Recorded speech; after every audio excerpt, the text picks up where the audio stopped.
বিশ্বাস করবে না, মানে আমি মাত্র কি দেখলাম আমি বলতে পারছি না। যতদূর সম্ভব, যেটা আমি মাত্র বললাম যে বেড়ালে খেয়েছে, না বেড়ালে নিয়ে গেছে, এখন আমার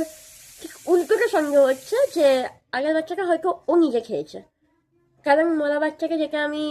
এখন ধরে কানলাম রীতিমতো, ওই বাচ্চাটাকে ও ঠিক ওই জায়গায়, আমাদের যে জঙ্গলটা আছে আমি দেখাচ্ছি, ওই যে ওইখানটায় যে জঙ্গলটা, নেটটা তুলি, এই যে ওই দিকের যে জঙ্গলটা, আমি ভিডিও মানে ফোনটা নিয়ে আমি ভিডিও করার মতন অবস্থায় ছিলাম, আমি দেখছিলাম শুধু, ঠিক এই জায়গাটায় ও গেল, আমি বসলো ওখানে, ওখানটায় ও বসলো রীতিমতো, বাচ্চাটা নিয়ে গেল, আমি সঙ্গে সঙ্গে উঠে গেলাম, আমি ওকে জিজ্ঞেস করলাম যে কি করছিস তুই, ওকে বাচ্চাটা আমি মানে রীতিমতো ভাবতে পারিনি বাচ্চাটাকে নিয়ে যাবে ওখানে,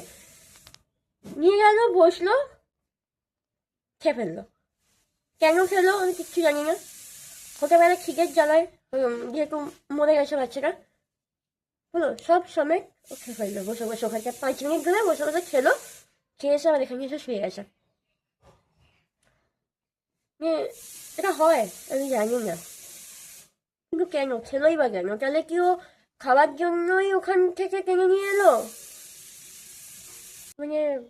ভাবছি আমি কি দেখে ফেললাম এটা, আমি আমি পুরো ভুল ছিলাম যে বেনালা হয়তো নিয়ে চলে গেছে, এখন তো আমার সন্দেহটা পুরো ওর দিকেই যাচ্ছে যে ওই হয়তো মানে হতে পারে হয়তো মরে গেছিলো, ওই মরা বাচ্চাটা ওকে ওই খেয়ে নিয়েছে, কারণ মরে গেলে ওকে এখানেই পড়ে থাকতো না, যেটা যেমন এটা ছিল। আর এটা বেশি দিন হয়নি মরেছে, মানে এটা হয়তো কালকে সকালবেলা বা কালকের দিক করেই মরেছে এটা, বাবা দেখেছে খাচ্ছিল,